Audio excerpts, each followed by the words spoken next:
মানুষের ইবাদত করে কিনা এটা পর্যবেক্ষণ করার জন্য তিনি মানুষ বানানোর সময় গর্দানের ভিতরে একটা ক্যামেরা ঢুকাইয়া দিছে। আপনার এই দুনিয়ার জীবনের প্রতিটা মুহূর্ত, প্রতিটা কথা, প্রতিটা কাজ ওই ক্যামেরার মাঝে রেকর্ড হচ্ছে, একটাও বাদ নাই।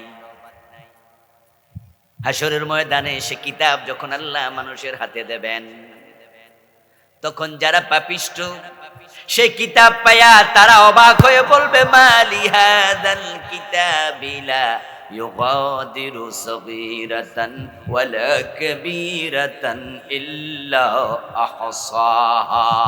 সুবহানাল্লাহ পড়ে।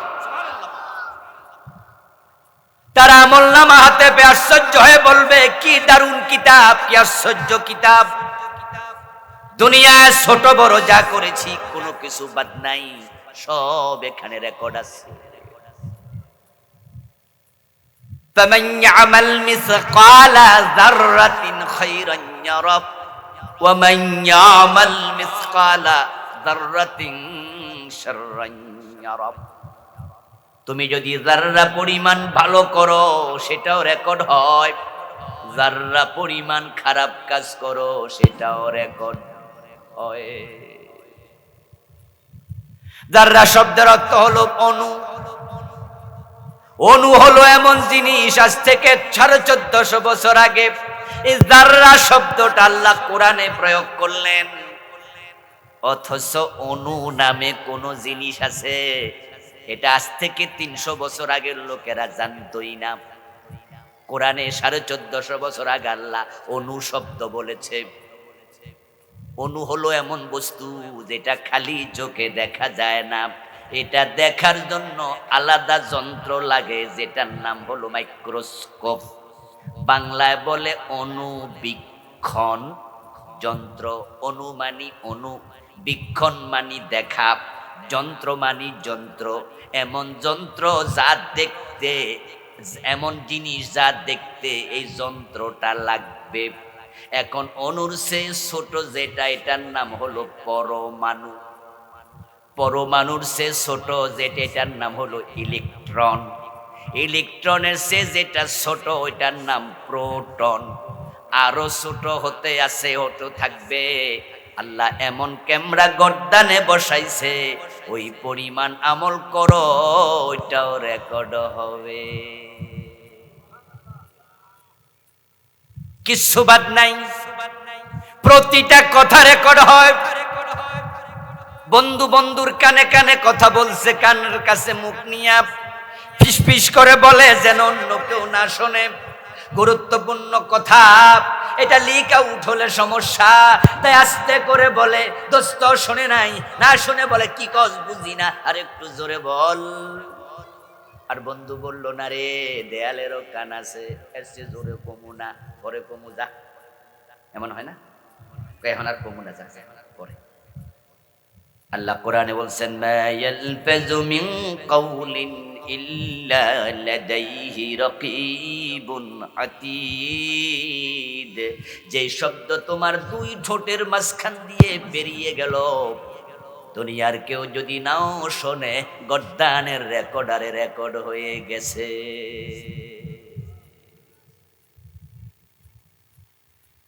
যেহেতু সব রেকর্ড হয়, আপনারটা আপনাকে পড়তে বলা হবে, শুধু পড়তে না, আপনাকে এবার বলা হবে হিসাব দে, এটা কেন করলি, এটা কেন করলি না। আপনার পরিচয় আপনাকে মাথায় রাখা লাগবে। আপনি জমিনে মালিক হিসাবে আসেন নাই, আপনি আসছেন জমিনে গোলাম হিসাবে। আর যে গোলাম হয় তাকে মালিকের কাছে কাজের জবাব দিতেই হয়। গোলামের অন্য অর্থ হলো চাকর। আপনারা এখানে যারা আছেন, আমরা অনেকে চাকরি বাকরি করি। আমিও একটা এমপিও ভুক্ত কামেল মাদ্রাসার প্রফেসর, মুহাদ্দিস। আমার প্রিন্সিপালের কাছে আমার জবাবদিহিতা আছে। যদি মাদ্রাসায় না যাই, আমি উনাকে ইনফর্ম করতে হয়, না হয় তিনি আমারে ফোন করে জিজ্ঞাসা করার অধিকার আছে, আজাদ সাহেব আপনি এখন কোথায়, আপনার না কামেলে ক্লাস আছে। বলুন তো এই প্রশ্নটা করার অধিকার উনার আছে না নাই? কারণ যেহেতু আমি চাকরি করি, আমি চাকর, তাই আমার নেতার কাছে আমাকে জবাব।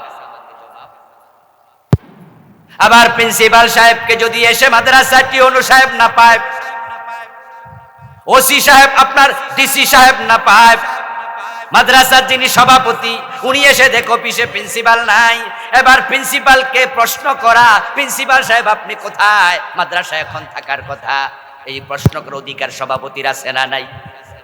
কর্তৃপক্ষের অধিকার আছে।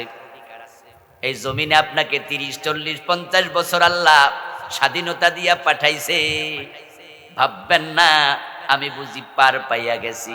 প্রতিটা সেকেন্ডের ব্যাপারে প্রশ্ন করা। ثم لتسألن يومئذ عن النعيم, অতঃপর তোমাদেরকে আমার প্রতিটা নেয়ামতের ব্যাপারে জিজ্ঞেস করা হবে। যেই সময় 70 বছর পাইলেন, সময় কি আল্লাহর নেয়ামত নয়?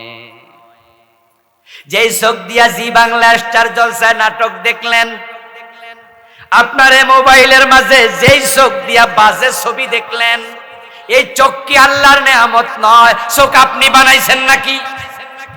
চোখ বানাইছে কে? দেখার ক্ষমতা দিছে কে? তো যিনি আপনাকে দিলেন তার কি প্রশ্ন করার অধিকার নাই?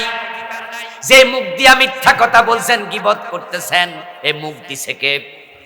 কথা বলার সুযোগ দিছে কে? তাই তিনি প্রশ্ন করবেন, এটা কেন বললি? এই 30, 40, 50, 60, 70, 80, 100 বছর পুরাটা জীবন হুবহু রেকর্ড হয়, একটা সেকেন্ড মিস নাই। আজ থেকে 4-5 বছর আগে বাংলাদেশ সরকারের সাবেক একজন মন্ত্রী একজন সিনেমার নায়িকার সাথে কি জানি কইছিল তিনি গোপনে। ওই টাকলা মুরাদ নাম মনে আছে না?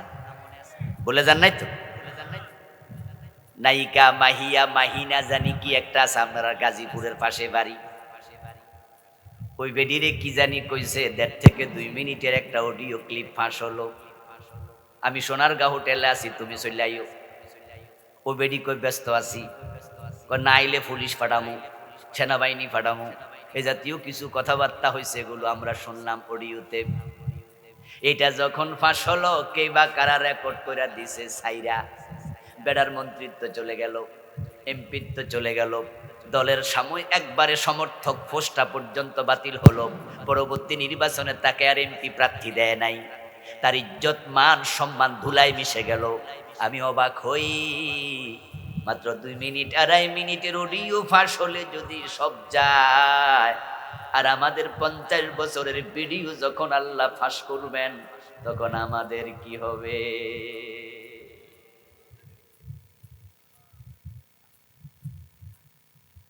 ইকরা কিতাব, তোমার আমলনামা পড়ো।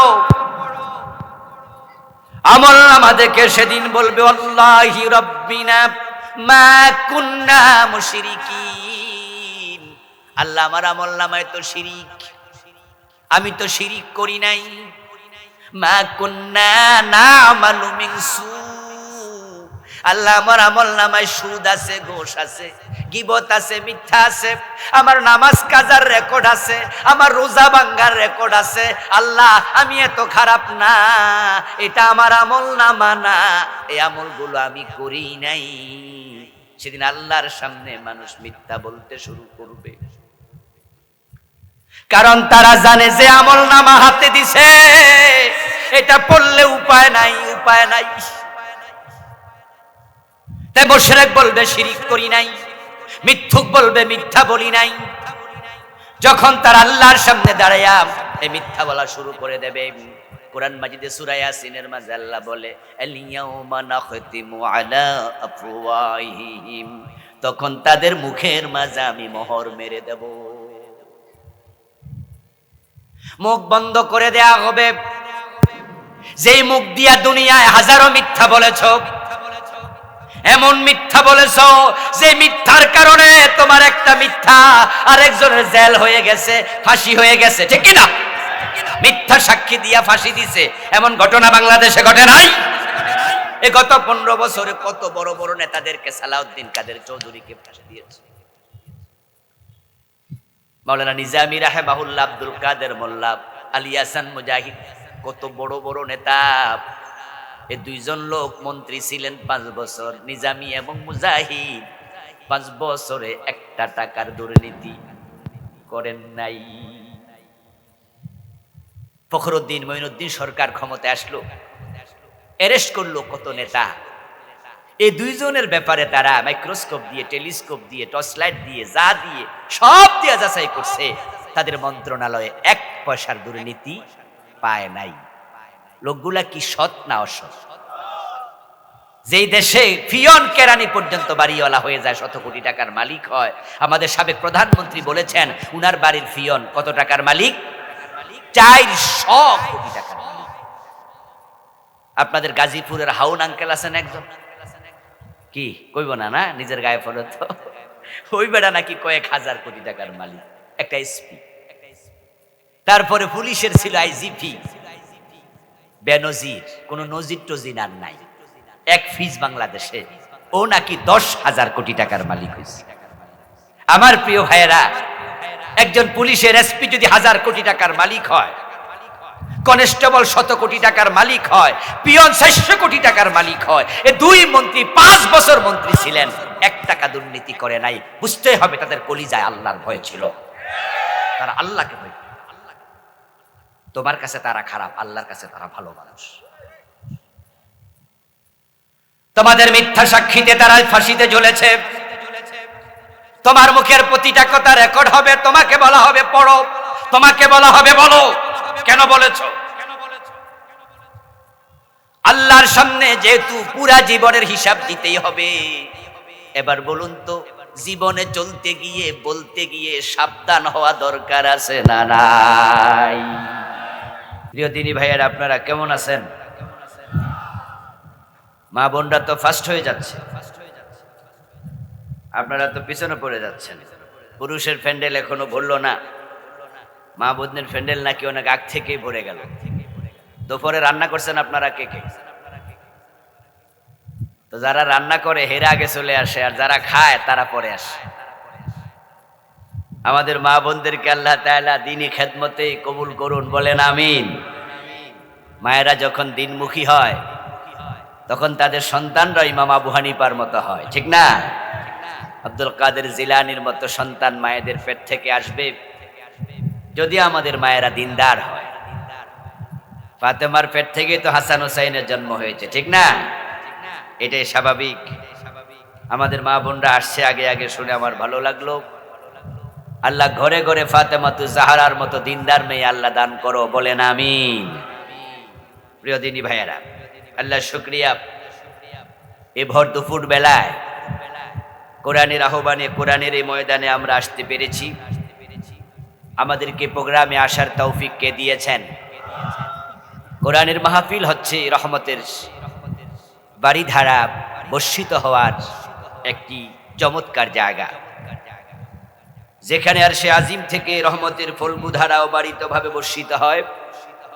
নবীজি সাল্লাল্লাহু আলাইহি সাল্লাম বলছেন যে কোরআনের মাজলিস হচ্ছে তার অন্যতম। আরাফার মাঠে 9 তারিখ বর্ষিত হয়, জিলহজ মাসের মসজিদে বর্ষিত হয়। আর কোরআনের মাহফিল যেখানে কোরআন নিয়ে আলোচনা হয়, ওই মজলিসে আল্লাহ নিজে রহমত বর্ষণ করতে থাকেন, সুবহানাল্লাহ। এমন একটি চমৎকার জায়গায় যে আল্লাহ আমাদেরকে আসার সুযোগ দিলেন, বসার সুযোগ দিলেন, আমরা শুরুতে তাকে কৃতজ্ঞতা জানাই, শুকরিয়া জানাই, কালিমাতুশ শুকর পড়ি সবাই মিলে জোরে জোরে একবার পড়ুন আলহামদুলিল্লাহ। প্রিয় দ্বীনি ভাইরা, আমি আপনাদের সম্মুখে পবিত্র কোরআন মাজিদ থেকে সূরাত বানী ইসরাঈলের 13 এবং 14 দুটি আয়াতে কারিমা তিলাওয়াত করেছি। নবীজি সাল্লাল্লাহু আলাইহি ওয়াসাল্লামের পবিত্র মুখ অনুসৃত একখানা ছোট্ট হাদিসে নববী পাঠ করেছি। আল্লাহ তাআলা তৌফিক দান করলে এখান থেকে কিছু কথা বলবো ইনশাআল্লাহ। আপনারা যারা দাঁড়ায় আছেন, আপনারা বসলে তো ভালো লাগতো। যুবক ভাইয়েরা, আপনারা জায়গা তো আছে, বসে যান না, কারণ বসলে দেখতে সুন্দর লাগে। প্লিজ 5 মিনিট শোনেন, 5 মিনিট বসে বসে শোনেন। এরপরে যদি ব্যস্ততা থাকে তাহলে আপনি আস্তে করে যেতে পারবেন। তবে যতক্ষণ থাকেন আপন ভাইয়ের মতো থাকেন। এই আলো বন্ধ করো। আপন ভাই আর সৎ ভাইয়ের মাঝে পার্থক্য আসেনি? ওমা হ্যাঁ কয় না, নাও কয় না, কি কাফাসিয়া কোনো পার্থক্য নাই। আপন ভাই সৎ ভাই এক। বেশি কাছে কে থাকে বলেন? কে থাকে? আর সৎ ভাই তুলনামূলক একটু, আমি জানি না এটারে সৎ ভাই যে কেন কয়। সৎ মানে তো বেশি ভালো নাকি? সতের বিপরীতে কি? অসৎ। আফন মারে কয় মা, আর বাবা পরে বিয়ে করলে কি কয়? সকল ঘরে কি সৎ মা আসে না কিছু অসৎ মাও আসে? কিন্তু অসৎ মারেও কি মা কয়? ইংরেজিতে বলে স্টেপ মাদার, স্টেপ বাদার। হেরা ঠিকঠাক শব্দ চুজ করছে। অনেস্ট বাদার বলে না। অনেস্ট মানে কি? সৎ। অনেস্ট মাদার বলে নাই। বিকল্প মা, বিকল্প ভাই, অর্থাৎ ভিন্ন পথে যে হয়েছে। বাংলা ভাষায় যে মনে শব্দ খুঁজে পায় নাই, যারা এই জাতীয় অভিধান লিখছে এরা যেটা পাইছে এটা ঢুকাই দিছে, আর আমরা বলতেছি। তো যারা কাছাকাছি থাকে তারা আপন ভাই, দূরে থাকলে একটু সৎ ভাই। আলহামদুলিল্লাহ বসে গেছে আমাদের ভাইয়েরা। ভলান্টিয়ার 2-1 থাকবেন, লোকজন আসলে পিঠে হাত বুলিয়ে বসাই দেবেন। প্রিয় ভাইরা, আসুন আমরা মূল পর্বে প্রবেশ করতে চাই। সূরা বনী ইসরাঈলের 13 এবং 14 নম্বর আয়াতে আল্লাহ তাআলা যা বলছেন আমরা শুনি। আল্লাহ বলেন, ওয়া কুল্লা ইনসানিন আলজামনাহু, সকল মানুষ আমি অ্যাটেস্ট করে দিলাম, সম্পৃক্ত করলাম, তায়রাহু তার আমলনামার রেকর্ডার, ক্যামেরা, ফি উনুকিহি তার গর্দানের ভিতর। সকল মানুষ মানে একজনও বাদ নাই, কুল্লা ইনসান সব মানুষ। আমি তাদের গর্দানের ভিতরে আমল নামা রেকর্ড করার জন্য একটি ক্যামেরা ঢুকাইয়া দিছি। ওয়া নুখরিজু লাহু ইয়াওমাল কিয়ামাতি কিতাবান ইয়ালকাহু মানশুরা, এবং সেই রেকর্ডার, সেই মেমোরি কার্ড, সেই ক্যামেরা আমি কিয়ামতের দিন গর্দান থেকে খুলে বের করব, টেনে বের করব। সেদিন সে তার সামনে এটা কিতাব আকারে পাবে, লিখিত বই আমি তার হাতে দেব। তারপর বলবো, ইকরা কিতাবাক, এটা তোমার কিতাব, এটা তোমার আমলনামা, তুমি এটা পড়ো। কাফা বিনাফসিকাল ইয়াওমা আলাইকা হাসিবা, আজকে এটা নিজে নিজে পড়ে হিসাব দেওয়ার জন্য কোনো সাহায্যকারী লাগবে না, তুমি একাই যথেষ্ট। কি বুঝলেন? দুনিয়ায় যা করতেছেন সব রেকর্ড হচ্ছেই, এবং আপনার আমল আপনাকে দিয়ে পড়ানো হবে। তারপরে এবার আল্লাহ বলবে, জাযাম বিমা কানু ইয়ামালুন, জাযাম বিমা কুনতুম তা'মালুন। বিভিন্ন শব্দে আল্লাহ কোরআনে বলছে। এবার তোমার পুরস্কার, এটা তোমার আমলনামার ঠিক যেটা এর আলোকেই দিলাম। ভালো হলে ভালো, মন্দ হলে মন্দ। তোমার আমল হবে যেমন, তোমার হাসর হবে ঠিক তেমন। আমরা এখানে যারা আছি 100 বছর আগে আমরা একজনও ছিলাম না। আজ থেকে 100 বছর পরে পৃথিবীতে একজনও হয়তো আমরা থাকবো না। তাহলে আসছি অল্প দিনের জন্য। হাল আতা আলাল ইনসানি হিনুম মিনাদ দাহর লাম ইয়াকুন শাইআম মাযকুরা। আল্লাহ বলে, এমন একটি সময় ছিল মানুষের উপর, সে স্মরণ করার মতো কিছুই ছিল না। আলহামদুলিল্লাহ, আমি আবুল কালাম আজাদ দেশের অনেক মানুষ আমাকে চিনে, আপনাদের কাপাসিয়াও তো চিনে। আমি আসি নাই দীর্ঘ 12 বছর, এরপরও কিন্তু অনেকে ভুলে নাই। পাশের থানায়ও গেছে গটিয়া দীপাকুন দিয়া মাহফিল শুনতে। আজ থেকে 50 বছর আগে এই নামে পৃথিবীতে কোনো মানুষ অস্তিত্বই ছিল না। হতে পারে আজ থেকে 100 বছর পরে নামটা কেউ স্মরণও। পৃথিবীতে মানুষগুলো নিজেকে চিরস্থায়ী মনে করে, তারা ভাবে এটা করব ওইটা করব, অথচ তারা এত অস্থায়ী, এত ক্ষণস্থায়ী তারা বুঝেই না। তবে তারা হারিয়ে যাবে কিন্তু তাদের আমল হারাবে না, এটা গর্দানের ভিতরে থাকবে। আল্লাহ টেনে বের করে সামনে দিয়া এর আলোকে আবার যা দেবে, কাউকে জান্নাত কাউকে জাহান্নাম। এসেছিলাম থাকি নাই, কিন্তু চলে যাওয়া নয়, যাইতে পারবেন না, মাটির মাঝে আপনাকে পুঁতে রাখা হবে। মিনহা খালাকনাকুম ওয়া ফিহা নুঈদুকুম ওয়া মিনহা নুখরিজুকুম তারাতান উখরা। এই জমিনের মাঝে ছিলে, মাটি থেকে বানাইছি, আবার তোমার মৃত্যুর পর মাটির মাঝে মিশিয়ে রেখেছি। প্রিয় নবীজি বলেন, মাটি মানুষের দেহের সবটা অঙ্গ খাবে, ইল্লা আজবাজ্জাম, ইল্লা আজবাজ্জাম। তার যে মেরুদণ্ডের হাড্ডির লেজের অংশ, জানবুন মানে লেজ, গরুর লেজ আছে, মানুষের লেজ নাই। তবে লেজ যেখানে শেষ এখানে শক্ত একটা হাড্ডি আছে। মেরুদণ্ডের নিচে হাত দিয়া দেখবেন এরকম একটা জায়গা আমাদেরও। আজ বুঝলাম, রাসূলুল্লাহ বলেন মাটি তোমার পুরা বডি খেয়ে নেবে, কিন্তু মেরুদণ্ডের হাড্ডির সে অংশ শক্তটুকু আল্লাহ মাটির মাঝে এটা রেখে দেবে।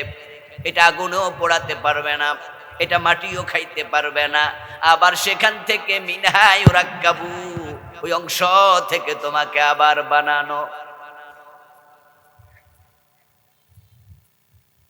এই দুনিয়া আমরা এসেছি অল্প দিনের সফর, তবে আমরা বিশ্বাস করি দুনিয়া আমাদের শেষ নয়।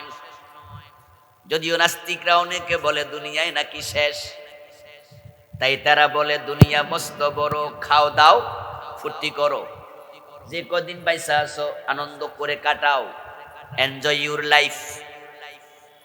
তাদের থিওরি হলো জীবন ভোগ করো, উপভোগ করো। এই জন্য তারা বলে মন যা চা তাই করো, মনে যা চা তাই করো। তাই আমেরিকা, ইউরোপ সহ পৃথিবীর অনেকগুলো দেশ যেখানে পাবলিক সেন্টিমেন্ট যেদিকে আইন হয় সেদিকে নীতি নৈতিকতার কোনো ধার তারা ধারবে না। পৃথিবীর 57টির বেশি দেশ পুরুষ পুরুষকে বিয়ে করার অনুমতি দিয়ে বসেছে। দেশ আছে 228টা, তার মাঝে 60-এর কাছাকাছি অলরেডি অনুমতি দিছে পুরুষ পুরুষকে বিয়ে করুক, মেয়ে মেয়েকে বিয়ে করুক। ওই দেশও কথা উঠেছে, এটা কেমন কথা? তখন তারা বলল, হাইরে ভাই, আপনার জন্য এই আইন না। আপনি বলছেন পুরুষ পুরুষকে বিয়ে করবে, কি নিকৃষ্ট কথা, মেয়ে মেয়েকে বিয়ে করবে, কি খারাপ কথা। কিন্তু এই আইন তো আপনার জন্য না। কই কার জন্য? কই যে করতে চায় এর জন্য। কহে কইলি কি হইল নাকি? তখন তারা বলে, আরে মিয়া দুনিয়া কয় দিনের, বেডা যদি এইটা কইরা মজা পায় থামাবেন কেন? দুনিয়া মস্ত বড়, খাও দাও ফুর্তি করো। আরে বাঁচবে কয়দিন? 30, 40, 50 বছর, তাই তাকে তার মতো বাঁচতে দেন। দেখেন লক্ষ্য করে, তারা বলে দুনিয়া এনজয়ের জায়গা, মজা করার জায়গা। তাই আপনারা ইউরোপে গেলে, আমেরিকায় গেলে দেখবেন যে সেখানে বুড়া মহিলা পর্যন্ত হাফ প্যান্ট পরে হাঁটে। নাউজুবিল্লাহি মিন যালিক। রাস্তায় আমি এমন বৃদ্ধ মহিলাকে দেখেছি ছোট্ট পোশাক পরে হাঁটতেছে, যে পোশাকের নাম নেয়া পর্যন্ত মুখে লজ্জা লাগে। স্বামীর সামনেও যে পোশাক নারী পড়তে ইতস্ত করে, ওইটা পরে রাস্তায় হাঁটতেছে। 70 বছরের 80 বছরের বুড়া মহিলা, গায়ের চামড়া বইটে এরকম হয়ে গেছে। চোখ তো আর হাতে নিয়ে হাঁটি নাই, রাস্তার পাশ দিয়ে হেঁটে যায়। আরে কি বুড়ি রে, বুড়ি হাফ প্যান্ট পরা ছোট্ট পোশাক পরা হাঁটতেছে, মানে কি? এর মানে এই না সে সৌন্দর্য দেখাচ্ছে, এর মানে হলো তার মন চাইছে তাই সে পড়েছে। এই 70 বছরের বেড়ি সৌন্দর্য আসেনি, দেখে গায়ে চামড়া দেখি দাগ পড়ে গেছে, বুড্ডা চুলটুল সব পাকা। আমি তো অবাক, কি রে এই বেড়ি আবার কি দেখায়? তখন মাথায় আসলো আর কিছু দেখায় না, বরং তার মন চাইছে। কুত্তার মাংস খায়, শুকরের মাংস খায়, বিড়ালের মাংস খায়, শুকরের মাংস খায়, সাপের মাংস খায়, রুচিতে চাইছে খাগা। এই জন্য আধুনিক যে গণতন্ত্র আমাদের সামনে, সেটাতে হলো মূল theory majority must be granted. অধিকাংশ মানুষের মন যা চায় সেটাই আইন হয়ে যায়। আমার ভাইয়েরা, তারা এইভাবে জীবন উপভোগ করছে, কারণটা কি? কারণ হলো তারা বলতেছে যখন জীবন শেষ, উপভোগের সময় আর নাই, শেষ। এজন্য সুযোগ যে কয়দিন আছে বেশি করে আনন্দ করো, দুনিয়া মস্ত বড়, খাও দাও ফুর্তি করো। এরপরে আরেক লাইন আছে, আগামীকাল বাঁচবে কিনা বলতে পারো? শেষে প্রশ্নবোধক চিহ্ন। এর মানে কি? আগামীকাল বাঁচবে কিনা বলতে তো পারো না, তাই আজকে বেঁচে আছো, যত আনন্দ আজকেই। দুনিয়া আনন্দের জায়গা। এখন কি খাবে? খাও দাও ফুর্তি করো বলল কবি, কবি লিখেছে কবিতা, আমরা লিখি নাই। এখন কি খায়া আনন্দ ফুর্তি করবে সেটা কিন্তু উনি এখানে লেখে নাই, উনি মেনু দেয় নাই। পরবর্তী অগ্রজ কবির কবিতাকে সাপোর্ট করে অনুজ কবি কবিতা লিখে, এই বেলা বাই মদ খেয়ে নাও, কাল নিশীথের ভরসা কই, চাঁদনি জাগিবে যুগ যুগ ধরে, আমরা তো আর রব না সই। নাউজুবিল্লাহ পড়েন। হে এবার মেনু লিখে দিছে কি খাওয়া লাগবে। আগেরটা ছিল দুনিয়া মস্ত বড়, খাও দাও ফুর্তি কর। কি খাইবো এটা কয় নাই, পরের ভাইয়া কয় মনে করে দি কি খাওয়া লাগে, এই বেলা মদ খায়া। আবার হেও বোঝে যে কালকা পর্যন্ত বাঁচতে পারবা না, এই বেলা ভাই মদ খেয়ে নাও, কাল নিশীথের ভরসা কই। চাঁদ সূর্য চিরদিন উঠবে, তুমি তো নাও থাকতে পারো, চাঁদনি জাগিবে যুগ যুগ ধরে, আমরা তো আর রব না সই। সই মানি বন্ধু, ও বন্ধু আমরা তো আর যুগ যুগ থাকবো না, তাই গাঁজা হেরোইন পেন্সিডিল মদ যা খাওয়ার আজকে খাইয়ালো। দুনিয়া আনন্দের জায়গা, এখানে সব শেষ। এবার আপনারা বলুন, এখানে শেষ না এখান থেকে যাওয়ার পর আবার শুরু আছে? আসেনি আরেক না, এটাই শেষ। আমরা যারা মুসলমান, আমরা বিশ্বাসী, আমরা জানি এটা শেষ না, বরং এখানতে যাওয়ার পরে আরেকটা নতুন করে শুরু হবে, যেটার শুরু আছে আর শেষ নাই। তাম পৃথিবীর মানুষগুলো দুই দলে বিভক্ত হয়ে চলছে আখেরাতের দিকে। আমরা সবাই চলমান পথিক। আমাদের যাত্রা শুরু হয়েছে আলমে আরওয়াহ থেকে, রুহের জগৎ থেকে। আমাদেরকে সেখানে আল্লাহ বানায় একসাথে রেখেছিলেন, রুহগুলো একসাথে ছিল। সেখান থেকে আপনাকে আল্লাহ মায়ের পেটে পাঠালেন, সেখানে আপনি আলাদা কিছুদিন থাকলেন একা একা। তারপরে সেখান থেকে আল্লাহ দুনিয়ায় পাঠালেন, এখানে আপনি বন্ধু বান্ধব আপনজন নিয়ে কিছুদিন থাকলেন, কিন্তু সময় যখন শেষ আবার একা চলে যেতেই হবে। আপনি যাওয়ার পর কবরে আর সঙ্গী নাই, আপনার আমল যেমন আপনার কবর হবে ঠিক। এই জন্য প্রতিদিন কবর মানুষকে ডেকে ডেকে বলে, আনা বাইতুল গারবা, আনা বাইতুদ দুদ, আনা বাইতুল ওয়াহদা। কবর ডেকে ডেকে বলে, আনা বাইতুল গারবা, আমি অসহায় ঘর, একাকিত্বের ঘর। আনা বাইতুদ দুদ, আমি কীটপতঙ্গের ঘর, আমি অন্ধকার ঘর। আমার কাছে আমল যেমন, আচরণ পাবে ঠিক তেমন। যেহেতু আমরা আখিরাতে সবাই বিশ্বাস করি, দুনিয়ায় যে 30, 40, 50, 100 বছর পেলাম, এই জীবনটাকে আখিরাতের কথা মাথায় রেখে সাজানো দরকার আছে না নাই? তারা তো কবিতা লিখলো, দুনিয়া মস্ত বড়, খাও দাও ফুর্তি করো। আলহামদুলিল্লাহ, আমরা তো মদ গাঁজা খাইয়া, হেরোইন খাইয়া আনন্দ করি না। আমরা তো হারাম খাইয়া ফুর্তি করি না। আমরা হারাম জায়গায় যাই না, হারাম জিনিস ধরি না। আমরা বুঝি এটা ফুর্তির জায়গা না, দুনিয়া হলো আমাদের ইবাদতের জায়গা। ওমা খালাকতুল জিন্না ওয়াল ইনসা ইল্লা লিয়াবুদুন। আল্লাহ আমাদেরকে দুনিয়ায় আনন্দ ফুর্তির জন্য পাঠায় নাই, আমাদের আনন্দের জন্য আল্লাহ জান্নাত বানায়া রাখছে। জান্নাতে কোনো কষ্ট আছে? সবাই কথা বলুন, হ্যাঁ না হেঁয়ো মেয়ে কয়া লাগবে তো। জান্নাতে কষ্ট আছে? জান্নাত কিসের জায়গা? আনন্দের জায়গা, চির আনন্দের জায়গা। জাযাআম বিমা কানু ইয়ামালুন। দুনিয়া ভালো কাজ করো, আল্লাহ তোমার উত্তম প্রতিদান দেবে, সেখানে আনন্দের অভাব নাই। মানুষ কি দিয়ে আনন্দ করে দুনিয়ায়? যুবকেরা যুবতী নারীকে সাথে নিয়ে আনন্দ করে, সেটা হালাল ভাবে হোক আর হারাম ভাবে হোক। এজন্য আমরা বৈধ স্ত্রীকে নিয়ে আনন্দে মেতে উঠি। বিবাহের পরে বাসর ঘর আমরা যখন করব, আমাদের প্রত্যেকটি পুরুষের জীবনে বাসর ঘর হচ্ছে সর্বশ্রেষ্ঠ আনন্দের রাত। এর চেয়ে দারুণ রাত পুরুষের জীবনে আর আসে না। আমরা নারী নিয়ে আনন্দ করি। আচ্ছা বলুন তো এবার, জান্নাতে নারী আছে কিনা? দুনিয়াতে নারী একসাথে আপনি 4 জনকে নিতে পারবেন বউ হিসাবে, তাও সামর্থ্য থাকলে। এরপরে বউ যদি বালা পড়ে, না হয় দ্বিতীয় বিয়ে করলে প্রথমটা দাউলিয়া খারাইতে হয়, ঠিক না? তৃতীয় নাম্বার বিয়ে করলে প্রথম 2 বউয়ের ঠেলা বাড়িতে আসা যায় না।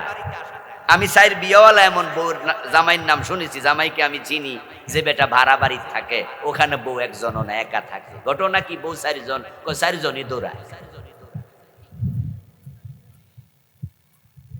4 বউ নাকি দাও লইয়া খারাইতে গেলে। তো এখন বেটা কয়ে যার জীবনের কোনো দাম নাই, যা আলাদা থাকে। তো একসাথে আপনি আনন্দ করবেন নারী নিয়ে। নারী তো আনন্দের সবচেয়ে বড় উত্তম মাধ্যম। আরে ভাই, আদম যখন জান্নাতে, মা হাওয়া ছিল না, আদমের মনো আনন্দ ছিল। এজন্য আল্লাহ উনার হাড্ডি দিয়া নারী মা হাওয়াকে বানাইছে। তখন মা হাওয়ার কারণে আদমের জান্নাত আনন্দে ভরে গেছে। যেই ঘরে মেয়ে নাই, সে ঘরে আসলে হাসি নাই, আনন্দ নাই। আলহামদুলিল্লাহ, আল্লাহ আমারও একটা মাইয়া দিছে। আমার 4 ছেলে, 5 নাম্বারে মেয়ে দিছে। আমি দেখি যে আসলেও আমার ছোট্ট মেয়েটা 8 বছর বয়স, সে আমার ব্যাপারে এত যত্ন নেয়, বাকি 4 ছেলে 4 জন মিললেও হবে না।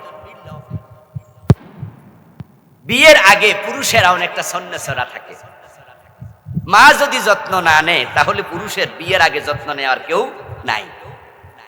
যে বাচ্চার মা মরে যায়, ওই বাচ্চা বোঝে পৃথিবী কতটা কষ্টের। বাবা থাইকাও কিন্তু নাই। এই জন্য একজন মানুষের যত্ন নেওয়ার ক্ষেত্রে হয়তো মা, না হয় মেয়ে, না হয় বোন, এ নারী ছাড়া দুনিয়াও শান্তি নাই। খুব দামি জিনিস নারী। এবার নারী আপনি স্ত্রী হিসাবে 4 জন একসাথে পাবেন, কিন্তু জান্নাতে আল্লাহ আপনাকে আনন্দ করার জন্য নারী দেবেন কমপক্ষে 72 জন। হুরুম মাকসুরাতুন ফিল খিয়াম। সূরা রহমানে আল্লাহ বলেন, আমি তোমাদের জন্য হুর বানায়া তাবুর মাঝে রেখে দিয়েছি। জাওয়াজনাহুম বিহুরিন ঈন। আমি জান্নাতি পুরুষদেরকে আনত নয়না হুরদের সাথে বিয়া পড়ায়া দেব,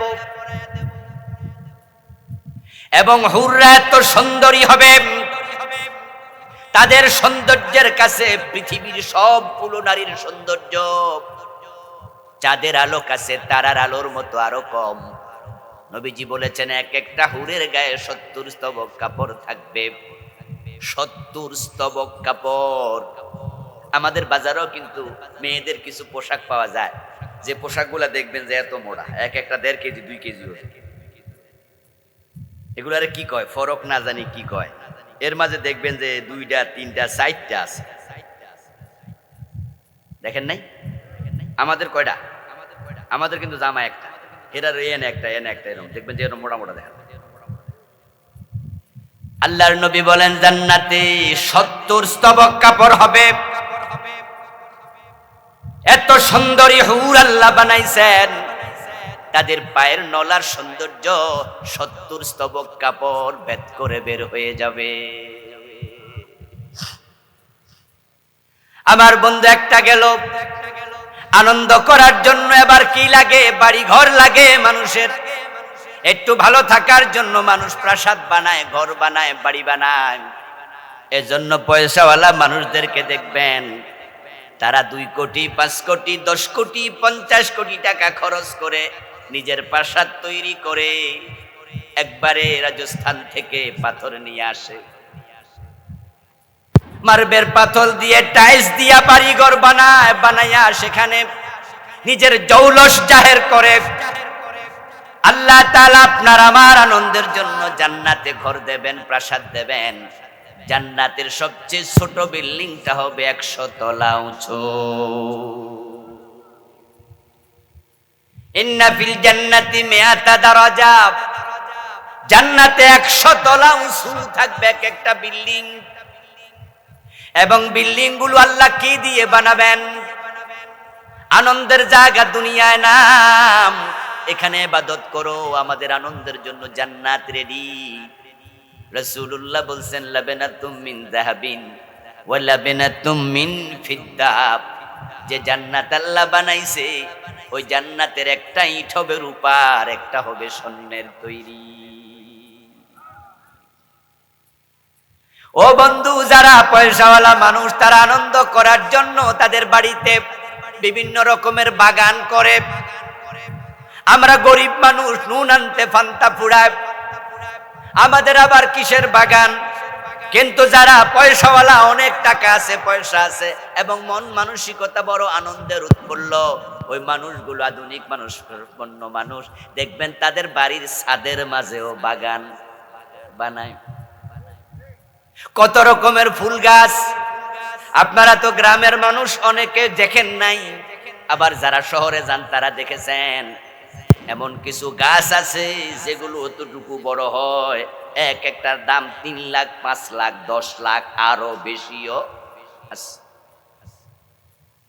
বনসাই, যারা নাম শুনছেন তারা বলবেন, শুনেছেন? 2-4 জন শুনছে। অতটুকু গাছ, অতটুকু 10 লাখ টাকা, 15 লাখ টাকা, 12 লাখ টাকা, 8 লাখ টাকা। এমন ফুল গাছ আছে 2 লাখ 3 লাখ টাকা। শুধু বাড়ি সাজাইছে 2 কোটি 5 কোটি টাকা দিয়ে, বনসাই গাছ দিয়ে মজা করছে, ফুর্তি করছে। আমার রাসূল বলে, শোনো, ফুর্তির জন্য দুনিয়ায় নাম। তোমার আল্লাহ এমন জান্নাত বানাইছে, মা ফিল জান্নাতি মিন শাজারাতিন ইল্লা ওয়াসাকুহা মিন যাহাবিন, জান্নাতের মাঝে আল্লাহ গাছ বানাইছে লক্ষ লক্ষ কোটি কোটি, প্রতিটা গাছ আল্লাহ স্বর্ণ দিয়ে বানাইছে। না, জান্নাতে মনে যাওয়ার শখ টক নাই লোকের, তো সুবহানাল্লাহ এত দূর হইল কেন? একটু জোরে বলা দরকার না সুবহানাল্লাহ? যিনি এগুলা বানাইছে তাকে ধন্যবাদ দেয়া দরকার আছে না নাই? এই জান্নাত আপনার জন্য আমার জন্য প্রস্তুত, আল্লাহ বানাবে তা না, অলরেডি বানাইছে। এখন যারা দুনিয়ায় পায়া পাগল, তারা মজা করছে, আনন্দ করছে, হালাল বোঝে না, হারাম বোঝে না। ওই মানুষগুলোর জন্য আল্লাহ জান্নাত বানান নাই। আল্লাহ জান্নাত বানাইছে শুধু তার ইবাদতকারী বান্দার জন্য। তাই মানুষেরা ইবাদত করে কিনা এটা পর্যবেক্ষণ করার জন্য তিনি মানুষ বানানোর সময় গর্দানের ভিতরে একটা ক্যামেরা ঢুকাইয়া দিছে। আপনার এই দুনিয়ার জীবনের প্রতিটা মুহূর্ত, প্রতিটা কথা, প্রতিটা কাজ ওই ক্যামেরার মাঝে রেকর্ড হচ্ছে, একটাও বাদ নাই। হাসরের ময়দানে সে কিতাব যখন আল্লাহ মানুষের হাতে দেবেন, তখন যারা পাপিষ্ঠ সেই কিতাব পায়া তারা অবাক হয়ে বলবে, মালি হাদাল কিতাবিলা ইউগাদিরু সগীরাতান ওয়ালা কাবীরাতান ইল্লা আহসাহা। সুবহানাল্লাহ পড়ে। তারা আমলনামা হাতে পেয়ে আশ্চর্য হয়ে বলবে, কি দারুণ কিতাব, কি আশ্চর্য কিতাব। দুনিয়ায় ছোট বড় যা করেছি কোনো কিছু বাদ নাই, সব এখানে রেকর্ড আছে। فمن يعمل مثقال ذرة خيرا يره ومن يعمل مثقال ذرة شرا يره। তুমি যদি যাররা পরিমাণ ভালো করো সেটাও রেকর্ড হয়, যাররা পরিমাণ খারাপ কাজ করো সেটাও রেকর্ড হয়। যাররা শব্দের অর্থ হলো অণু। অণু হলো এমন জিনিস, আজ থেকে 1450 বছর আগে এই যাররা শব্দটা আল্লাহ কোরআনে প্রয়োগ করলেন। অথচ অণু নামে কোন জিনিস আছে এটা আজ থেকে 300 বছর আগের লোকেরা জানতই না। কোরআনে 1450 বছর আগে আল্লাহ অণু শব্দ বলেছে। অণু হলো এমন বস্তু যেটা খালি চোখে দেখা যায় না, এটা দেখার জন্য আলাদা যন্ত্র লাগে, যেটার নাম হলো মাইক্রোস্কোপ। বাংলায় বলে অণুবীক্ষণ যন্ত্র। অণু মানি অণু, বীক্ষণ মানি দেখা, যন্ত্র মানি যন্ত্র। এমন যন্ত্র যা দেখতে, এমন জিনিস যা দেখতে এই যন্ত্রটা লাগবে। এখন অণুর চেয়ে ছোট যেটা, এটার নাম হলো পরমাণু। পরমাণুর চেয়ে ছোট যেটা, এটার নাম হলো ইলেকট্রন। ইলেকট্রনের চেয়ে যেটা ছোট ওইটার নাম প্রোটন। আরো ছোট হতে আছে, হতে থাকবে। আল্লাহ এমন ক্যামেরা গর্দানে বসাইছে, ওই পরিমাণ আমল করো ওইটাও রেকর্ড হবে, কিচ্ছু বাদ নাই। প্রতিটা কথা রেকর্ড হয়। বন্ধু বন্ধুর কানে কানে কথা বলছে, কানের কাছে মুখ নিয়ে ফিস ফিস করে বলে যেন অন্য কেউ না শোনে। গুরুত্বপূর্ণ কথা, এটা লিক আউট হলে সমস্যা, তাই আস্তে করে বলে, দোস্ত শোনে নাই, না শুনে বলে কি কস বুঝি না, আর একটু জোরে বল। আর বন্ধু বলল, না রে দেয়ালেরও কান আছে, এর চেয়ে জোরে কমু না, পরে কমু যা। এমন হয় না? এখন আর কমু না, যা পরে। আল্লাহ কোরআনে বলছেন, মা ইয়ালফাযু মিন কাওলিন ইল্লা লাদাইহি রাকীবুন আতীদ।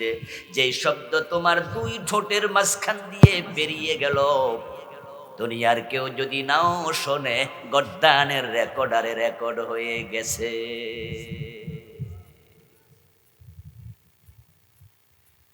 যেহেতু সব রেকর্ড হয়, আপনারটা আপনাকে পড়তে বলা হবে, শুধু পড়তে না, আপনাকে এবার বলা হবে হিসাব দে, এটা কেন করলি, এটা কেন করলি না।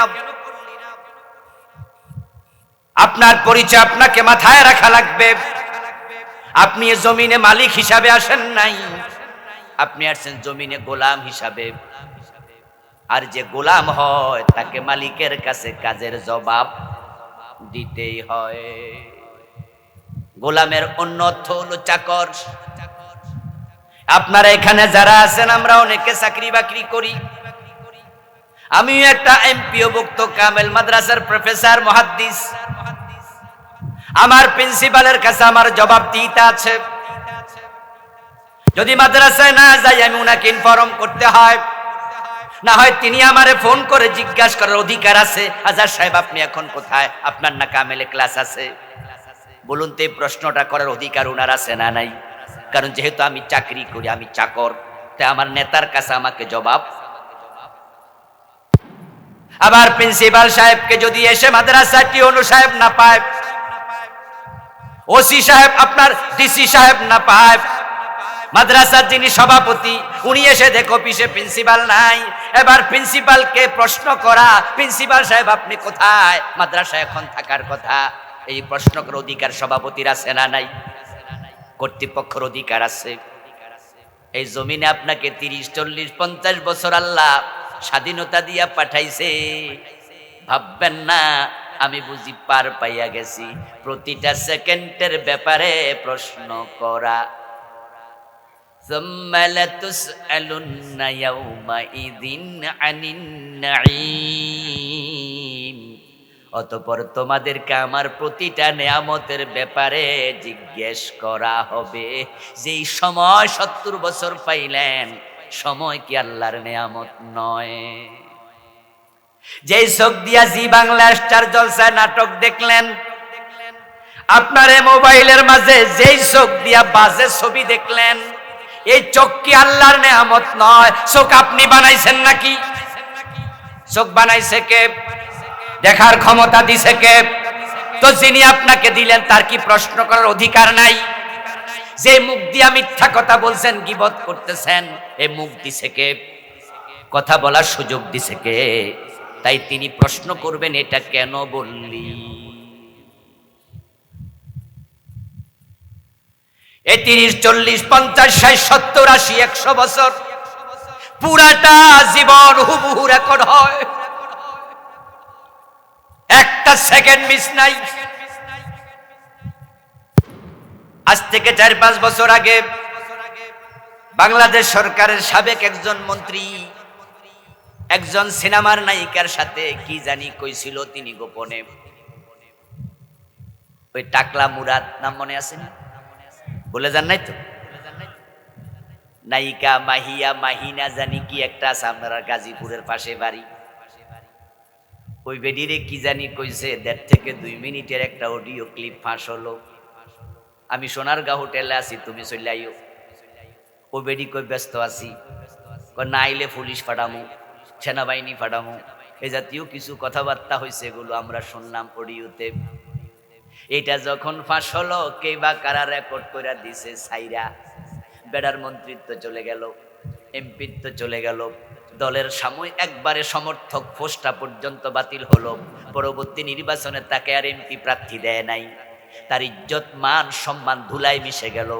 আমি অবাক হই, মাত্র 2 মিনিট 2.5 মিনিটের অডিও ফাঁস হলে যদি সব যায়, আর আমাদের 50 বছরের ভিডিও যখন আল্লাহ ফাঁস করবেন, তখন আমাদের কি হবে?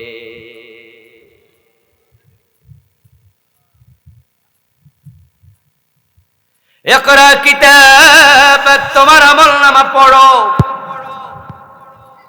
আমলনামা দেখে সেদিন বলবে, আল্লাহি রাব্বিনা মা কুন্না মুশরিকিন। আল্লাহ আমার আমলনামায় তো শিরিক, আমি তো শিরিক করি নাই। মা কুন্না না'মালু মিন সু, আল্লাহ আমার আমলনামায় সুদ আছে, ঘোষ আছে, গীবত আছে, মিথ্যা আছে, আমার নামাজ কাজার রেকর্ড আছে, আমার রোজা ভাঙ্গার রেকর্ড আছে। আল্লাহ আমি এত খারাপ না, এটা আমার আমলনামা না, এই আমলগুলো আমি করি নাই। সেদিন আল্লাহর সামনে মানুষ মিথ্যা বলতে শুরু করবে, কারণ তারা জানে যে আমলনামা হাতে দিছে, এটা পড়লে উপায় নাই, উপায় নাই। তাই মুশরিক বলবে শিরিক করি নাই, মিথ্যুক বলবে মিথ্যা বলি নাই। যখন তারা আল্লাহর সামনে দাঁড়ায়া এই মিথ্যা বলা শুরু করে দেবে, কোরআন মাজিদে সূরা ইয়াসিনের মাঝে আল্লাহ বলে, আল-ইয়াউমা নাখতিমু আলা আফওয়াহিহিম, তখন তাদের মুখের মাঝে আমি মোহর মেরে দেব, মুখ বন্ধ করে দেয়া হবে। যেই মুখ দিয়া দুনিয়ায় হাজারো মিথ্যা বলেছ, এমন মিথ্যা বলেছ যে মিথ্যার কারণে তোমার একটা মিথ্যা আরেকজনের জেল হয়ে গেছে, ফাঁসি হয়ে গেছে, ঠিক কিনা? মিথ্যা সাক্ষী দিয়া ফাঁসি দিছে, এমন ঘটনা বাংলাদেশে ঘটে নাই? এই গত 15 বছরে কত বড় বড় নেতাদেরকে, সালাউদ্দিন কাদের চৌধুরীকে ফাঁসি দিয়েছে, মাওলানা নিজামী রাহিমাহুল্লাহ, আব্দুল কাদের মোল্লা, আলী হাসান মুজাহিদ, কত বড় বড় নেতা এই দুইজন লোক মন্ত্রী ছিলেন 5 বছর, নিজামী এবং মুজাহিদ। 5 বছরে একটা টাকার দুর্নীতি করেন নাই। ফখরুদ্দিন মঈনুদ্দিন সরকার ক্ষমতায় আসলো, অ্যারেস্ট করলো কত নেতা।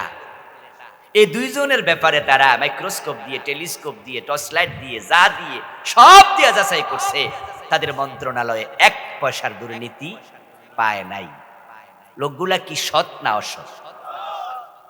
যেই দেশে পিয়ন কেরানি পর্যন্ত বাড়িওয়ালা হয়ে যায়, 100 কোটি টাকার মালিক হয়। আমাদের সাবেক প্রধানমন্ত্রী বলেছেন উনার বাড়ির পিয়ন কত টাকার মালিক? 400 কোটি টাকার মালিক। আপনাদের গাজীপুরের হাউন আঙ্কেল আছেন একজন, কি কইব না, না নিজের গায়ে পড়ে তো, ওই বেড়া নাকি কয়েক হাজার কোটি টাকার মালিক, একটা এসপি। তারপরে পুলিশের ছিল আইজিপি বেনজির, কোন নজির টজির আর নাই, এক ফিজ বাংলাদেশে, ও নাকি 10,000 কোটি টাকার মালিক হয়েছে। আমার প্রিয় ভাইয়েরা, একজন পুলিশের এসপি যদি 1000 কোটি টাকার মালিক হয়, কনস্টেবল 100 কোটি টাকার মালিক হয়, পিয়ন 600 কোটি টাকার মালিক হয়, এ দুই মন্ত্রী 5 বছর মন্ত্রী ছিলেন, 1 টাকা দুর্নীতি করে নাই। বুঝতে হবে তাদের কলিজায় আল্লাহর ভয় ছিল, তারা আল্লাহকে ভয়। তোমার কাছে তারা খারাপ, আল্লাহর কাছে তারা ভালো মানুষ। তোমাদের মিথ্যা সাক্ষীতে তারা ফাঁসিতে ঝুলেছে, তোমার মুখের প্রতিটা কথা রেকর্ড হবে, তোমাকে বলা হবে পড়ো, তোমাকে বলা হবে বলো কেন বলেছ। আল্লাহর সামনে যেহেতু পুরা জীবনের হিসাব দিতেই হবে, এবার বলুন তো, জীবনে চলতে গিয়ে বলতে গিয়ে সাবধান হওয়া দরকার আছে না নাই? যদি আপনি সাবধান হন, হিসাব আখিরাতে হিসাব দেয়া হবে সহজ। আর এখানে যদি বেহিসাবি চলেন, আখিরাতে হিসাব দেয়া সহজ হবে না। হাসরের ময়দানে কিছু মানুষ ডান হাতে আমলনামা পাবে, যারাই ডান হাতে আমলনামা পাবে তারাই বিনা হিসাবে জান্নাত পাবে। সুবহানাল্লাহ পড়েন। ফাম্মা মান উতিয়া কিতাবাহু বিয়ামিনি ফাসাউফা ইউহাসাবু হিসাবান ইয়াসীরা ওয়া ইয়ানকালিবু ইলা আহলিহি মাসরুরা। আল্লাহ কোরআনে বলেন, অতঃপর যে মানুষগুলোর ডান হাতে আমলনামা দেয়া হলো, ওই মানুষগুলোর হিসাব আমি আল্লাহ অতি সহজে নেব, অতি সহজে। এই আয়াত নাজিল হওয়ার পরে নবী মুহাম্মদ সাল্লাল্লাহু আলাইহি ওয়াসাল্লাম উনি আল্লাহর কাছে একটা দোয়া করতে শুরু করলেন, যে দোয়াটা এর আগে তিনি করতেন না, জানতেন না। এই আয়াত নাজিল হওয়ার পরে প্রিয় নবীজি দোয়া করেন, আল্লাহুম্মা হাসিবনি হিসাবান ইয়াসীরা। ও আমার আল্লাহ, তুমি সহজে আমার হিসাব নিয়ে আমারে ছাইরা দিও, আমার হিসাবটা তুমি কঠিন করিও না। একদিন রাসূলুল্লাহ নামাজের সিজদার মাঝে দোয়া পড়লেন, মা আয়েশা রাসূলের পাশে ঘুমায় আছে, তিনি সজাগ ঘুম, তন্দ্রাচ্ছন্ন দুই মাঝামাঝি, শুনতে পাচ্ছেন স্বামী সিজদায় গিয়ে বলছে, আল্লাহুম্মা হাসিবনি হিসাবান ইয়াসীরা। নামাজ শেষে মা আয়েশা বলেন, আমি রাসূলুল্লাহকে প্রশ্ন করলাম, হুজুর আপনাকে নামাজের মাঝে দোয়া করতে শুনলাম, কিন্তু আমার জানতে মন চায় আমার হিসাবুল ইয়াসীর, সহজ হিসাব আবার কি জিনিস, এটা কেমন? নবীজি জবাব দেন, সহজ হিসাব মানে হলো আইয়ানজুরাল্লাহু সুবহানাহু ওয়া তাআলা ফি কিতাবিহি ফায়াতাজাওয়াজানহু ফাইন্নাহু মান নুকিশা উযযিবা ফাইন্নাহু মান নুকিশা হালাকা। সহজ হিসাব মানে হলো আল্লাহ ডান হাতে আমলনামা দেবে, আমলনামা দিয়া ওই যে রেকর্ডার গর্দানে আছে টান দিয়া খুলবে, বই বানায়া হাতে দেবে, হাতে দেওয়ার পরে শুধু এক নজর তাকাইয়া বলবে, খোলা লাগবে না, পড়া লাগবে না, যা তোকে জান্নাত দিয়ে দিলাম। ফাইন্নাহু মান নুকিশা হালাকা। আর যাকে বলবে পড়, তার উপায় নাই, যাকে পড়তে বলবে উযযিবা, সে জাহান্নামী হয়ে যাবে।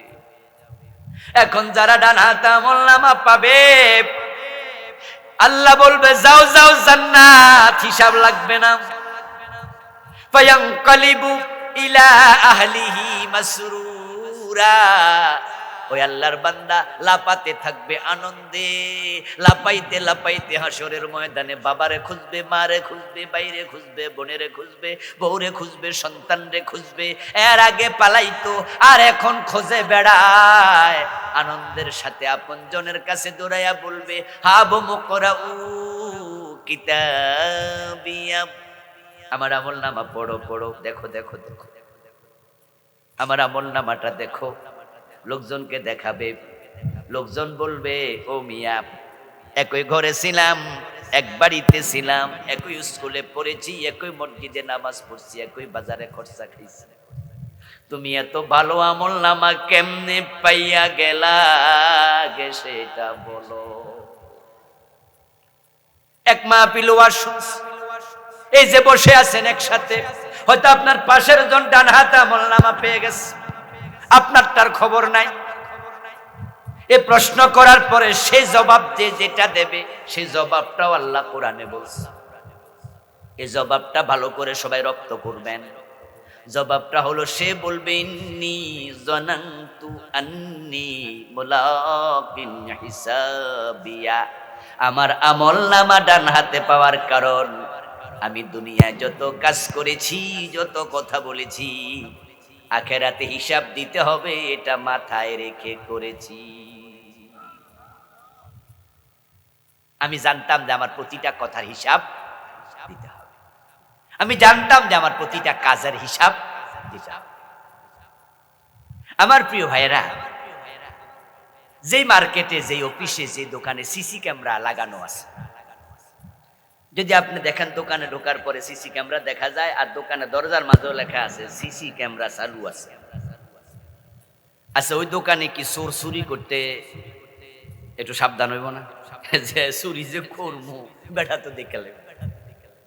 এই জন্য সিসি ক্যামেরা লাগানো আছে, দেখলেই কিন্তু মানুষ, চোরেরা পর্যন্ত সতর্ক, এই এখানে কিন্তু পকেটে নিবা, বেটা দেখলে। এবার বলুন তো, আল্লাহর সিসি ক্যামেরা আমাদের সাথে আছে না নাই? কিরামান কাতিবিনা ইয়ালামুনা মা তাফআলুন, আপনি যা করছেন লেখার জন্য দুজন ফেরেশতা বৈশা আছে, আপনি করবেন, সে নোট করে ফেলবে। ওয়া কুল্লা শাইইন আহসাইনাহু কিতাবা, আল্লাহ তাআলা অন্য সূরার মাঝে বলতেছেন, আমি তোমাদের সব কিছু কিতাবে লিখে রাখি। ওয়া তুকাল্লিমুনা আইদিহিম ওয়া তাশহাদু আরজুলুহুম বিমা কানু ইয়াকসিবুন, আল্লাহর সামনে মিথ্যা বলে পার পাওয়া যাবে না, এটা আমার আমলনামা না। মুখের মাঝে মোহর মাইরা দিয়া আল্লাহ এবার বলবেন, হাত তুই কথা বল, পা তুই কথা বল, ও চোখ তুই কথা বল, কান তুই কথা বল। শাহিদা আলাইহিম সামউহুম ওয়া আবসারুহুম ওয়া জুলুদুহুম, তাদের চোখ কথা বলবে, তাদের কান কথা বলবে, গায়ের চামড়া কথা বলবে। ওয়া তুকাল্লিমুনা আইদিহিম, তাদের হাত কথা বলবে। ওয়া তাশহাদু আরজুলুহুম, তাদের পা কথা বলবে। সবগুলো আল্লাহর অদৃশ্য ক্যামেরা, সবগুলো আল্লাহর ক্যামেরা। এই হাত কে বানাইছে? কথা বলেন না ভাইরা, কে বানাইছে? তাহলে সে কার গোলাম? বলেন, কার গোলাম? এ পা কে বানাইছে? সে কার গোলাম? এ জমিন কে বানাইছে? ইয়াউমাইযিন তুহাদ্দিসু আখবারাহা বিআন্না রাব্বাকা আওহা লাহা, যে জমিনে দাঁড়ায়া চুরি করছো, ডাকাতি করছো, মিথ্যা বলছো, যে জমিনে দাঁড়ায় অন্যায় করছ, আল্লাহ জমিনকে বলবে, জমিন তোর মাঝে এই লোক কি করছে, তুই সাক্ষী দে। ক্বালু লিজুলুদিহিম লিমা শাহিদতুম আলাইনা, মুখের মোহর আল্লাহ এবার খুলে নেবেন। মুখের মোহর খুলে নিয়ে বলবেন, এবার কথা বল। আমলনামা দেখে তো বলেছিলি এটা তোর নাম, এত গুনাহ তুই করস নাই, এখন তোর হাত সাক্ষী দিল, তোর মুখ সাক্ষী দিল, তুই কার জায়গায় হাত দিছত, কোন জায়গায় হাত দিছত, কার টাকা পকেটে নিছত, কার সাথে বাজে কথা বলেছিস, তোর গা, তোর চোখ কোন দিকে তাকাইছিস, সব বলে দিল। এখন কি বলবি বল? তখন লোকেরা আল্লাহর সাথে আর কথাই বলবে না, কারণ বলার মতো সাহস আর নাই। তখন নিজের দেহের সাথে কথা বলবে, নিজের চামড়াকে বলবে, চামড়া আমার বিরুদ্ধে কেন সাক্ষী দিলি? ক্বালু আনতাকানা আল্লাহুল্লাযী আনতাকা কুল্লা শাই। এবার চামড়া জবাবে বলবে, ও মিয়া তুমি চুপ থাকো, দুনিয়ায় তুমি বলেছিলে আমরা শুনেছি, আজকে কথা বলার ক্ষমতা আমাদেরকে দিয়েছে কে? কিছুই লুকাবো না, গোপন রাখবো না, সব বলে দেব। আজকের মাহফিলের সম্মানিত প্রধান অতিথি মহতারাম রিয়াজুল হান্নান ভাই আমাদের মাঝে এসেছেন, আমরা তাকে স্বাগত জানাচ্ছি। ইনশাআল্লাহ আমার আলোচনা শেষ হলে ভাই কিছু কথা বলবেন, তারপরে আমরা একসাথে যাব ইনশাআল্লাহ। আমার প্রিয় ভাইরা, বলছিলাম যে এই দুনিয়াতে আমরা যা করছি সব রেকর্ড হচ্ছে। এজন্য ওই মানুষগুলো আল্লাহর কাছে হিসাব সহজে দিতে পারবে যারা দুনিয়ায় নিজেরা হিসাব করে চলেছে। ফারুক আজম ওমর রাদিয়াল্লাহু তাআলা আনহু বলতেন, হাসিবু ক্বাবলা আন তুহাসাবু ওয়াজিনু আনফুসাকুম ক্বাবলা আন তুজানু। হযরত ওমর বলতেন যে আল্লাহর কাছে হিসাব দেওয়ার আগে নিজের হিসাব নিজে করো। ওমর বলতেন যে আল্লাহর কাছে আমলের ওজন দেয়া হবে, আমলের ওজন দেওয়ার আগে আল্লাহর কাছে নিজের আমলের ওজন নিজে করো। প্রিয় ভাইরা, আমরা দুনিয়াতে এসেছিলাম আল্লাহর গোলাম হিসাবে। বসেন মুরব্বি, যে ওনাকে বসাই দেন। চাচা বসে যান, বসে যান, সময় নষ্ট হচ্ছে, বসে যান। বলছিলাম যে আমরা আল্লাহর গোলামি করতে এসেছি। একটা সময় আসবে যখন দুনিয়ার মানুষগুলো নফসের গোলাম হয়ে যাবে, তারা আল্লাহর গোলামি ভুলে নিজের মন মতো তারা চলতে শুরু করবে। আল্লাহ পাক রব্বুল আলামিন যখন এই দৃশ্য দেখবেন যে পৃথিবীতে তার গোলাম আর নাই, তখন তিনি এই পৃথিবীটাকে আর রাখবেন না, চূড়ান্ত ভাবে এটাকে ডিস্ট্রয় করে দেবেন, ধ্বংস করে দেবেন, যেটাকে আমরা বলি কিয়ামত। এই পৃথিবীতে এমন একটা সময় আসবে যখন আল্লাহ বলার মতো একজন লোক থাকবেন। এই ফ্যানটা আমার বরাবর দেয়। নবীজি মুহাম্মদ সাল্লাল্লাহু আলাইহি ওয়াসাল্লাম বলেন, লা তাকুমুস সাআতু আলা আহাদিন ইয়াকুলু আল্লাহ আল্লাহ। আল্লাহ আল্লাহ বলার মতো একজন ব্যক্তি থাকতে কিয়ামত হবে না। আপনাদের কাছে আমি জিজ্ঞাসা করি, বলুন তো কিয়ামত হবে কিনা? কোনো সন্দেহ আছে?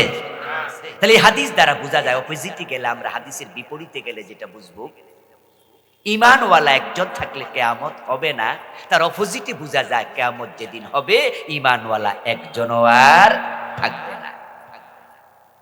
মানুষগুলো বেঈমান হয়ে যাবে, তারা নফসের গোলাম হয়ে যাবে, আল্লাহর কথা তারা ভুলতে বসবে, মন মতো চলবে। যখন মানুষ মন মতো চলতে শুরু করবে, পৃথিবী নাই, এক সেকেন্ডের ভিতর আল্লাহ কার জমিন সব ধ্বংস করে দেবেন। ওয়ামা আমরুস সাআতি ইল্লা কালামহিল বাসার আও হুয়া আকরাব।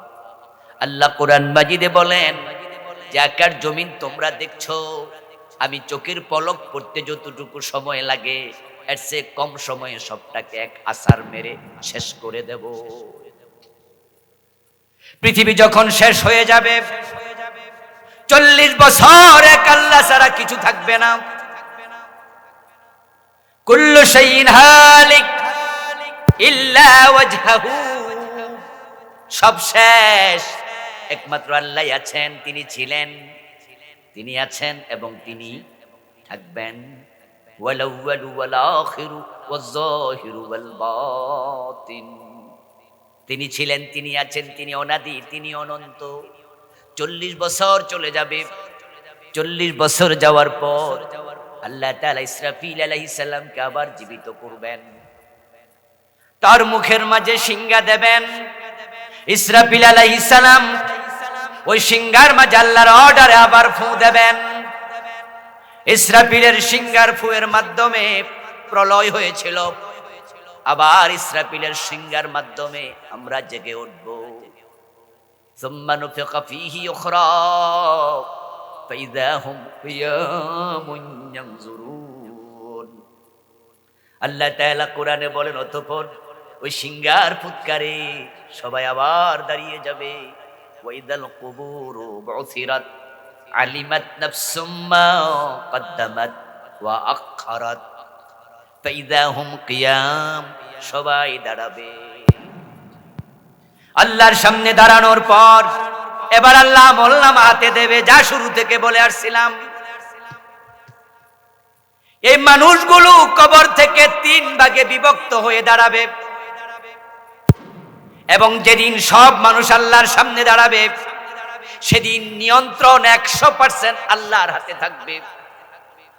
সেদিন কোনো নিয়ন্ত্রণ আল্লাহ কাউকে দেবেন না, কোনো নবীকেও না, কোনো ফেরেশতাকেও না।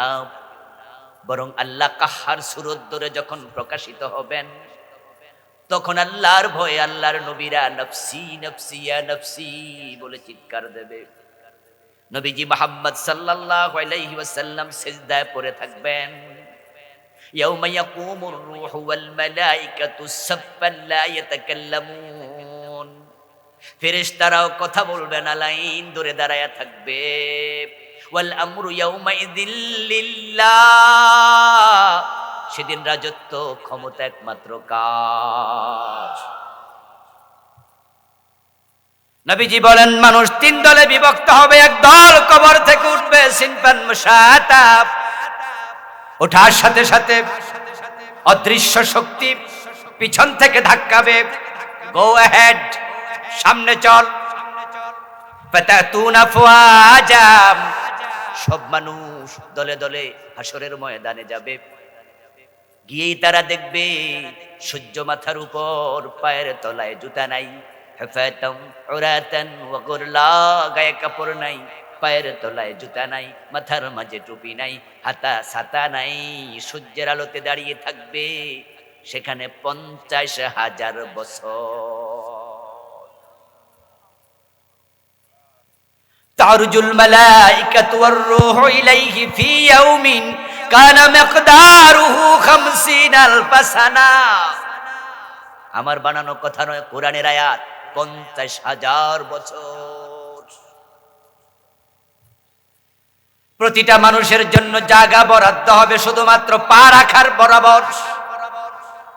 আদম থেকে পৃথিবীর প্রলয় পর্যন্ত যত মানুষ এসেছিল পৃথিবীতে সবাই সেখানে হাজির।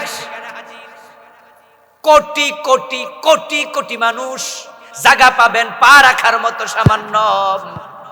ওই এক পায়ের উপরে 2 পায়ের উপরে ভর দিয়ে থাকা লাগবে 50,000 বছর।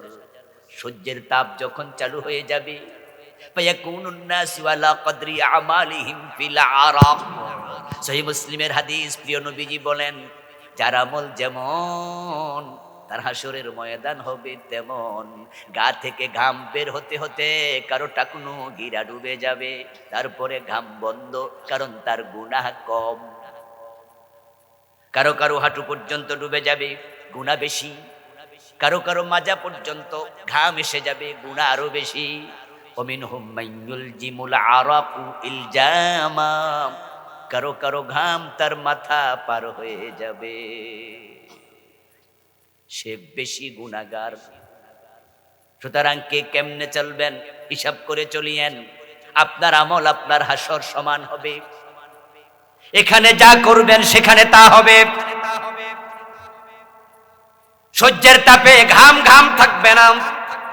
সূর্যের তাপে ওই ঘাম গরম পানির মতো উতরাতে শুরু করবে। আমার প্রিয় ভাইয়ের, আজকের পৃথিবীতে সূর্যের দূরত্ব 9,30,00,000 মাইল। সূর্য ওখান থেকে তাপ দিলে পৃথিবীতে আলো আসতে সময় লাগে 8 মিনিট 19 সেকেন্ড।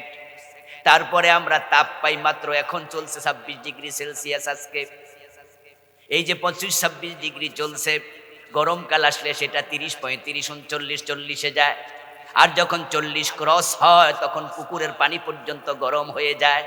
এত দূর থেকে পুকুরের পানি সূর্য গরম করে, কারণ সূর্যের ভিতরে তাপমাত্রা এত বেশি, 1,40,00,000 ডিগ্রি সেলসিয়াস।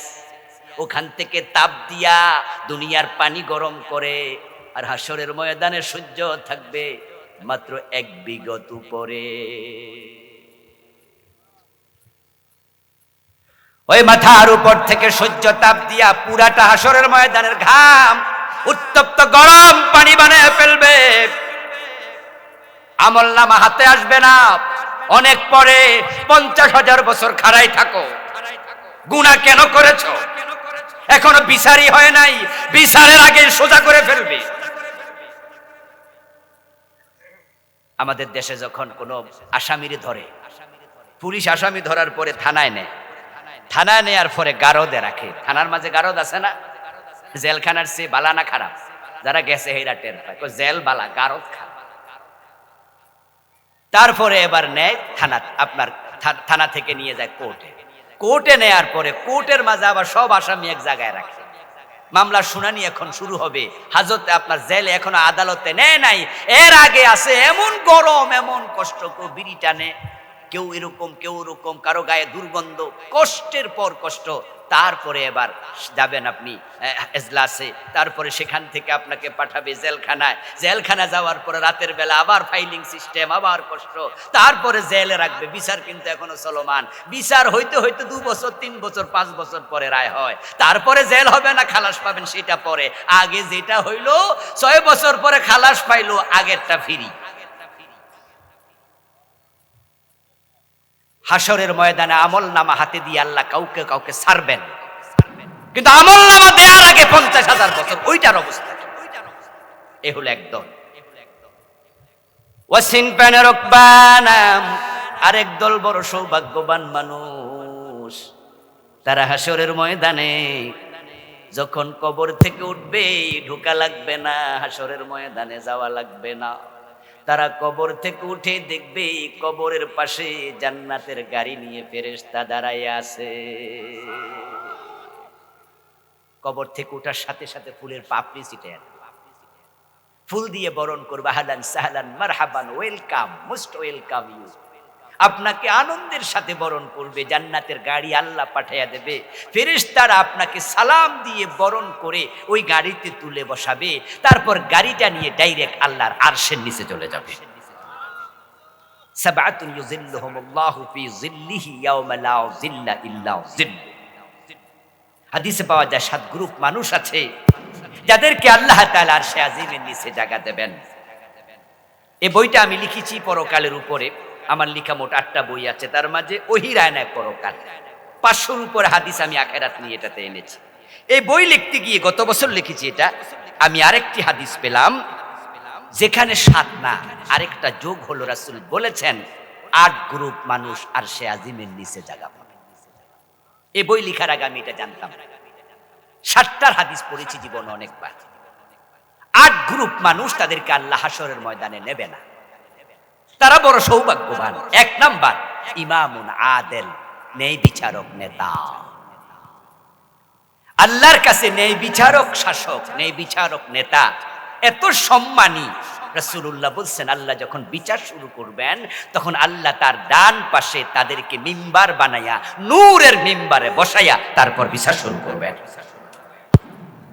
ন্যায় বিচারক নেতা হবে। কিন্তু আমাদের দেশের নেতা, আমাদের দেশের শাসকেরা অনেকে ন্যায় বিচার করতে ব্যর্থ হয়েছে। বিশেষ করে গত 15 বছর আমরা দেখেছি বিনা বিচারে হত্যা করেছে, বিনা দোষে ফাঁসি দিয়েছে, বিনা দোষে লাখ লাখ জেলখানায় ভরে দিয়েছে। মানুষ মাজলুম হয়েছে, তাদের হাতে অসহায় হয়ে গিয়েছে। যদি 5 তারিখ অগাস্ট মাসের বিপ্লবটা না হতো, আমরা কি আজকের মাহফিলে আসতে পারতাম? রিয়াজ ভাই এখানে আসতে পারতাম? আমি আসতে পারতাম? আচ্ছা, উনি তো আসতে পারতো না, উনি নেতা মানুষ, এমপি হবে। উনার বিরোধী দলের লোকেরা ভয় পায় যে উনি যেন এমপি হতে না পারে। আচ্ছা, আমারে বাধা দিল কোন তালে? আমি কি এখানে পারতিও? দেখেন জালেম কারে কয় যে কোরআনের কথা বলতে দেবে না তারা। আচ্ছা, আজকে যে আমি সেই 1 ঘন্টার উপরে কথা পারায় বলেই ফেললাম, এখানে আমি কোনো রাজনীতির ওয়াজ করছি? আমি আখিরাত নিয়ে কথা বলি, আরেকদিন রাজনীতি আসলে কিছু বলি, কারণ ইসলামে রাজনীতি নাই। তো যখন বলি সেটা তো কোরআন থেকে বলি, ঠিক কি না? কিন্তু প্রতিদিনই কি রাজনীতি করি? কোনোদিন নামাজ নিয়ে বলি, কোনোদিন হজ নিয়ে বলি, কোনোদিন এক এক দিন এক এক সাবজেক্ট বলি। ইসলামের সব সাবজেক্ট আপনাদের শিখা দরকার নাই?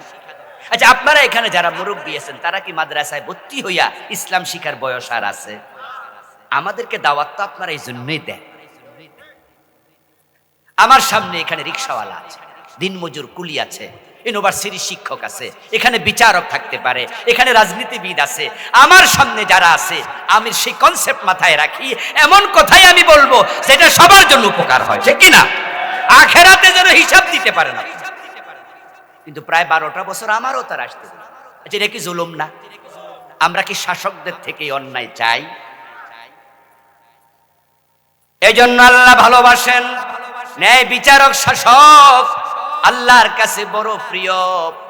এজন্য আপনারা যে যেখানে বিচারের সুযোগ পাবেন কোনদিন অন্যায় বিচার করবেন না, বরং মা মিন ওয়ালিন ইয়ালি রাইয়াতাম মিনাল মুসলিমিন ওয়া হুয়া আলাইহিম গাশশুন ইল্লা হারামাল্লাহু আলাইহিল জান্নাহ। প্রিয় নবীজি বলছেন, শোনো, তুমি যদি নেতা হও, দায়িত্বশীল হও, আর তুমি অধীনস্থের সাথে, যারা তোমার অধীনে আছে, নেতৃত্বে আছে, তাদের সাথে তুমি ধোঁকাবাজি করো, জুলুম করো, আল্লাহ জান্নাত হারাম বানাইয়া দেয়। এজন্য যারা আমাদের উপর জুলুম করছে ওরা যদি মনে করে যে আমরা বাচ্চা গেছি, সবাই তো আর জেল খাটে নাই। ঠোলা কামরুল, এরপরে হলো ওই যে বটগাছতলের উকিলা ছিল, কি যে অহংকারী ছিল। এরপরে আপনার ওই যে আমাদের থাবা বাবা, দরবেশ বাবা, 4-5 জন নেতা ধরা পড়ছে, বাকি সব নেতা চলে গেছে ইন্ডিয়া, কানাডায়, আমেরিকায়। বলতে পারে, ভাবতে পারে যে আমাদের কি, আমরা তো বাইসা গেছি, আমরা টাকা আছে, পয়সা আছে, আমেরিকাতে থাকবো, বউ বাচ্চা নিয়া, দেশে যাবোই না আর কোনোদিন, আমার কিচ্ছু করতে পারবা না। আমি বলছি, দোস্ত, তোমার দুনিয়া শেষ না, আখিরাতে জান্নাত হারাম, সেখানে উপায় কি? দুনিয়াতে সারা পাইলে আখিরাতে তো পাইবা না। একজন মুসলমান কি দুনিয়া নিয়ে বেশি ভাববে না আখিরাত নিয়ে ভাববে? কোনটা হওয়া উচিত তোমার? তুমি ভাবো। আল্লাহ জান্নাত হারাম করলে তোমার তো সব শেষ। তুমি কেন জুলুম করবে? কোন কারণে? আমাদের অভ্যাস খুব খারাপ, শ্বাস পাইলে আমরা জুলুম। গরিবের মেয়ে বিয়ে করলে ধনীর ছেলে বউর উপর জুলুম করে, এমন স্বামীও আছে না নাই? বড় লাড়ি দিয়া ফিরে। আবার কোন লাড়ি জানেন নি, যেটা দিয়ে হাল চাষ করে আইছে, গরু ফিরাইছিল, সেটা দিয়া ফিরা। মেজাজটা খারাপ আছে তো।